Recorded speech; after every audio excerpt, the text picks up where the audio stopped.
What's up, guys? We're down here at LPC. We've got Brent from down the street.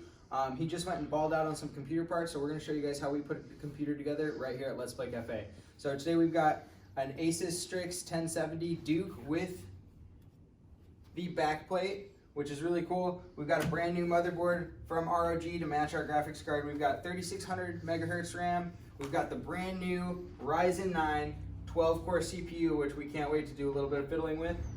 We've got a brand new 240 gig SSD and a 1000 watt gold power supply with the new H510 Elite case from NZXT. So without further ado, let's get into it. With the motherboard, personally, I put our CPU, our cooler, and our RAM in before the motherboard goes into the case. And the reason why we do that is because everything goes in a case upright, and you kind of want to look at everything from the top before you go and fit it. So we're just gonna go ahead and take the motherboard out. And all brand new motherboards come in a bag just for static. You can go ahead and pull that right out of there. Most of the time they're not sealed, they're just folded. But you don't want to set this down on like a regular table, okay? So you always want to like use your box because they gave you one. And we're gonna move this like that and use the top of your box. So this is like a nice steady workbench. It's clean, it's not gonna hurt your motherboard. So if you don't have one of those expensive mats, this is what I recommend, okay? So the next thing we do is tear into our RAM.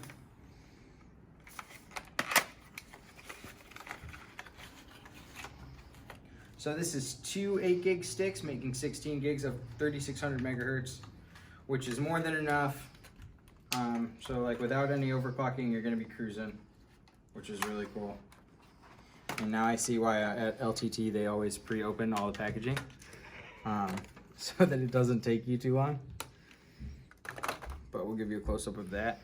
See the heat sinks? The more expensive your RAM, the better at heat management. So like when you're ever sitting there and you're debating like, why is this exact same RAM $10 more or $10 cheaper? A lot of the time it's the silicone that it's made out of can be higher or denser quality, which means you'll get faster response times even on regular voltages, right? Also, it's how much time and how much money did the company you bought your RAM from put into its actual thermals, which means this black steel cooler that's on here, which is gonna really help pull all that heat away from your RAM, just so your whole case is a little bit cooler and it runs at much better temperatures, giving you more performance.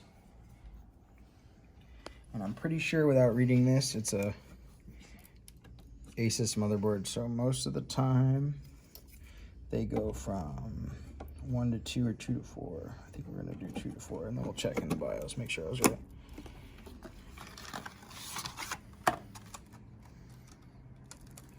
So whenever you have 2 different sticks of RAM, you should always check. Don't just go and plug it into the first 2 or the last 2 slots in your motherboard, okay? And the reason for that is most of the time they're dual channel, which means 2 and 4 is one channel and 1 and 2 is another channel. Now you really should read the manual, but I have had a few of these motherboards and I'm banking that it's 2 and 4.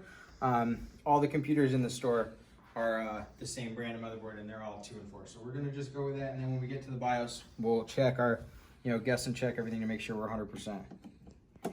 And that's a new, like when you're building your first computer, that's often where kids make a mistake and they're like, man, I don't know why my computer's running so slow. A lot of times is they just plug their RAM into the wrong DIMM slots. So, but our RAM's in there nice and snug. Now we're gonna open our CPU. Now what's cool about the AMD CPUs to save you some money, notice we didn't buy a cooler. Okay, we don't have like a really cool water cooler and stuff like that, and that's because this is Brent's first home build, which means like it's his first computer that he built or had built, not bought. So we didn't order a cooler because we saved 150 bucks, and that's something like in a couple of weeks he can tear open and like watch one on sale, a water cooler, or like hopefully one comes in the shop or something like that, and then he can upgrade his own computer later on at home, which is the whole reason why you want to build your own. Brent, did you want to open that? Okay guys, so here's your Ryzen 9. Now you're wondering why the box is so big and your CPU is so small, because it comes with that free cooler we were talking about just a second ago. So if you ship one of these, like you take your old CPU out, make sure you keep this little plastic sleeve so you can put your old CPU in and then send it to your little brother or whoever, your eBay, whatever you're trying to do to recuperate some cash. But you can go ahead and zoom in on that. That's what it looks like. Very important. See all those pins? You do not take this thing out of the box until you're ready to put it in your motherboard, okay? Too many kids have ruined a brand new $600 CPU or more just by bending one of these pins, by setting it down incorrectly, okay? So definitely don't do that. All right, guys, we saved you the headache. We already went and put the CPU on the motherboard, and then we went ahead and put the stock cooler. Now, this is the stock cooler that comes with the Ryzen 9. It's also the same cooler that comes with the Ryzen 7. Okay, what's really neat about it is it comes with this RGB header, so if your motherboard is compatible, you just plug your RGB header for your CPU fan right into your motherboard, and then you can change those settings in your BIOS. So now real quick, we're gonna save you the time. I'm gonna go ahead and throw this into the case, and then we'll get right back to you guys. Okay guys, so we went ahead and threw the graphics card in, if you wanna get a close-up on that. So we went ahead and put our graphics card in on the top PCIe slot.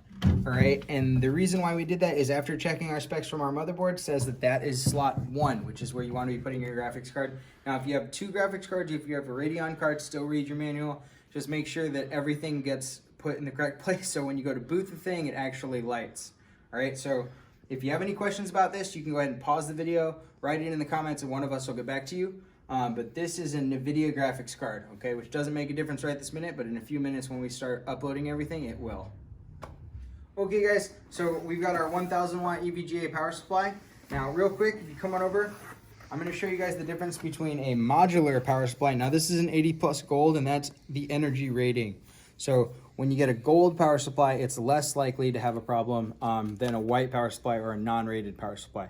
You really want to stay away from the, there's a company called Great Wall, and they don't have their power supplies rated. Definitely don't buy one of those. But get yourself on B&H, Amazon, or Newegg. Somebody's always running a sale on a power supply. You just want to make sure it says 80 plus gold, and obviously your wattage is rated for the right one. So real quick, I'm going to show you guys the difference between a modular power supply and a non-modular or semi-modular power supply. Now see how this one's already got cables running out of it, right? And this would mean it's semi-modular. So you can plug only the wires you need into the parts that you have, and you don't have extra wires like this hanging out at the bottom of your case. So our completely modular power supply just makes our whole build cleaner, and it only sends power to the correct stuff. So you don't have random like arcable cables or things kicking around underneath your power supply basement that might like touch your case box or anything like that. So if you saved enough money on your budget build, you could definitely go with a modular power supply. I highly recommend it. Okay guys, so here's our 1000 watt EVGA completely modular power supply. Now see how it looks kind of like a brick? Right, so our 12 volt power cord from the wall, our AC goes in here, and everything else comes out of here. So we're gonna match up our cords. This one happens to be for our graphics card. We've got our 24 pin for our motherboard, and our smaller cable for our PSU, which just comes out of our power supply. And this is the side that goes into your motherboard.